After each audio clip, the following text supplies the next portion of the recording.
Namaste bankers, मैं Kanika Sharma SBI PO. I welcome you all to my channel. Hope you all are very good and doing great in your life. तो आज मैं आप लोगों से discuss करने वाली हूँ कि मॉक टेस्ट के टाइम पर किस तरह की मिस्टेक्स जो हैं एक बैंकिंग एस्पिरेंट को अवॉइड करनी चाहिए जब वो मॉक टेस्ट लगाता है या फिर जब वो बैंक के प्रिपरेशन कर रहा है, एक बिगिनर है तो उसको उस टाइम पे किस तरह की चीज़ों को अवॉइड करना चाहिए so that in real exam he can do really very well. So let's just start this. तो जो सबसे पहली मिस्टेक एक बैंकिंग एस्पिरेंट करता है वो ये है कि फुल लेंथ मॉक टेस्ट को लगाने से डरना। कि जब भी आप लोग जो हैं अपनी प्रिपरेशन स्टार्ट करते हैं तो आप लोग ये सोचते हैं कि अगर जब तक हमारा 100% सिलेबस कवर नहीं हो जाएगा तब तक हमें मॉक टेस्ट नहीं देना है। तो इस तरह की जो सोच है ना उसको अवॉइड करिए। बिकॉज आपको क्या करना चाहिए, जैसे ही आपका 50% सिलेबस कंप्लीट हो जाता है उसके बाद आपको जो है मॉक टेस्ट लगाना शुरू कर देने चाहिए। इससे क्या होता है, आप अपनी परफॉर्मेंस को ट्रैक करते रहते हैं कि इनिशियली देखिए मेरी परफॉर्मेंस क्या थी और अब मैं जब 100% सिलेबस कंप्लीट कर चुका हूँ तो मेरी परफॉर्मेंस कितनी इम्प्रूव हुई है। एंड आप जब साथ के साथ जब मॉक टेस्ट लगाते जाते हैं ना तो इससे आपका क्या होता है, कॉन्फिडेंस बिल्ड होने लगता है कि जिस डायरेक्शन में मैं अपनी प्रिपरेशन को कर रहा हूँ वो सही डायरेक्शन में जा रही है। एंड जो सेकेंड मिस्टेक है वो है कि सेक्शनल टेस्ट को अवॉइड करना। जब आप फुल लेंथ टेस्ट लगाना शुरू करते हैं तो आपको आइडिया होने लगता है कि मेरी कौन सी वाली जो सेक्शन है वो वीक है एंड कौन सी वाली सेक्शन जो है स्ट्रांग है। अगर आपकी सेक्शन कोई वीक है और आप अगर उस सेक्शन के टेस्ट नहीं लगा रहे हैं तो भी आप बहुत बड़ी गलती कर रहे हैं। स्पेसिफिकली अगर आपकी कोई एक पर्टिकुलर सेक्शन वीक है, आपने मॉक टेस्ट तो लगाया, दिन में एक मॉक टेस्ट आपने लगाया लेकिन उसके साथ उसके सेक्शनल टेस्ट को भी लगाइए। अगर कोई टॉपिक आपका वीक है तो उसके रिलेटेड कोई क्विज लगा लीजिए उस पर्टिकुलर टॉपिक पे। सो इस तरह से आपको जो है ना अपनी स्ट्रेटेजी को लेकर के चलना होता है। एंड जो नेक्स्ट मिस्टेक बैंकिंग एस्पिरेंट करता है सबसे बड़ी, वो है रेक्टिफाई नहीं करना अपनी गलतियों को।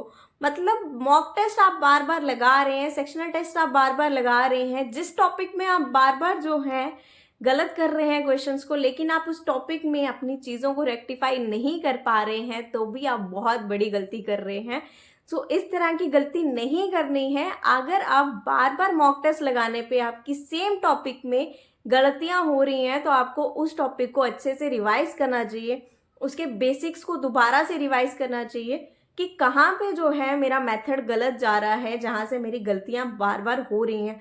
अगर आप बार बार पजल्स बना रहे हैं और उन पजल्स के क्वेश्चंस बार बार गलत आते हैं तो आपको ये चेक करना चाहिए कि मैं किस तरह से जो है पजल को स्टार्ट करता हूँ बनाना और उस वजह से मेरी पजल जो है गलत हो जाती है। तो इस तरह से आपको अपनी जो है गलतियों को रेक्टिफाई करना भी है। बार बार जो है मॉक टेस्ट लगाने का यही मकसद होता है कि जो गलतियां आप रियल एग्जाम में करने वाले हैं वो पहले ही कर लें और उनसे सीख लें। गलतियां तो आप कर रहे हैं लेकिन अगर आप उसको सही नहीं कर रहे हैं तब भी आप बहुत बड़ा ब्लंडर कर रहे हैं। उसके बाद जो अगली मिस्टेक एक बैंकिंग एस्पिरेंट करता है वो है कि बीइंग इम्पेशेंट। कि मतलब पेशेंस लेवल नहीं है उसके अंदर। जैसे ही आप क्या करते हैं, कोई एक क्वेश्चन पढ़ते हैं तो आप इम्पेशेंट हो जाते हैं। जैसे सिंप्लीफिकेशन का बहुत इजी वाला क्वेश्चन आपने देख लिया, प्लस है, डिवाइड है, मल्टीप्लाई है, और आपने देखा और आपने कहा अरे बहुत ईजी है, जल्दी जल्दी करते हैं। लेकिन आप हो सकता है कोई साइन आप गलत जो है वो पढ़ लें या फिर प्लस की जगह माइनस कर दें, डिवाइड की जगह मल्टीप्लाई कर दें। तो इस तरह से इम्पेशेंट नहीं होना है। बहुत इजी क्वेश्चंस आते हैं बहुत बार और हम उन्हीं इजी क्वेश्चंस को गलत कर जाते हैं। क्यों करते हैं? बिकॉज हम इम्पेशेंट हो जाते हैं। तो इम्पेशेंट नहीं होना है क्वेश्चंस को सॉल्व करते टाइम। इजी क्वेश्चन आ रहा है तब भी इम्पेशेंट नहीं होना है। यही चीज़ आपको सीखनी होती है मॉक टेस्ट के दौरान। तो आपको ये गलती भी अवॉइड करनी है। इम्पेशेंट कभी नहीं होना चाहिए आपको क्वेश्चंस को देखने के बाद। एंड नेक्स्ट जो आप मिस्टेक करते हैं बार बार वो रहती है किसी भी क्वेश्चन को देखकर ओवरवेल्म हो जाना। ओवरवेल्म होना मतलब कि आपने जैसे ही कोई क्वेश्चन देखा, अगर वो आपको क्वेश्चन टफ लगा तो आप एकदम से डर गए और आप उस क्वेश्चन को, या फिर आपने कोई पजल बनानी स्टार्ट करी और आपको लगा कि आपने 2 से 3 मिनट आपने वेस्ट कर दिए हैं और आप क्या हो गए, वहीं पे डिमोटिवेट हो गए। इस तरह की फीलिंग ना कभी भी अपने एग्जाम को देते टाइम नहीं लानी है अपने अंदर।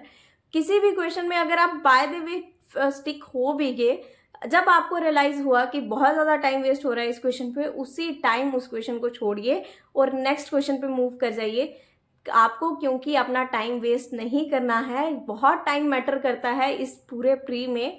तो ये चीज़ें जो हैं आपको डेफिनेटली देखनी चाहिए अपना मॉक टेस्ट देते टाइम, बिकॉज मॉक टेस्ट ही जो है आपके रियल एग्ज़ाम में हेल्प करेगा, जिससे आप बहुत सारी गलतियां जो है ना रियल एग्ज़ाम में करने से पहले बच जाते हैं। सो रियल एग्ज़ाम आपका अच्छा जाए इसलिए मॉक टेस्ट देना ज़रूरी है। और किस तरह से देना है वो मैंने आपको बता दिया कि जो मैंने मिस्टेक्स आपको बताई हैं वो मिस्टेक्स आप डेफिनेटली अवॉइड कीजिए। सो आपका मॉक टेस्ट देने का पैटर्न भी चेंज होगा और रियल एग्ज़ाम में आप जो हैं डेफिनेटली बहुत अच्छा स्कोर करेंगे। So that's all for today. Hope you like this video. Do like, share, comment and subscribe. Thanks for watching.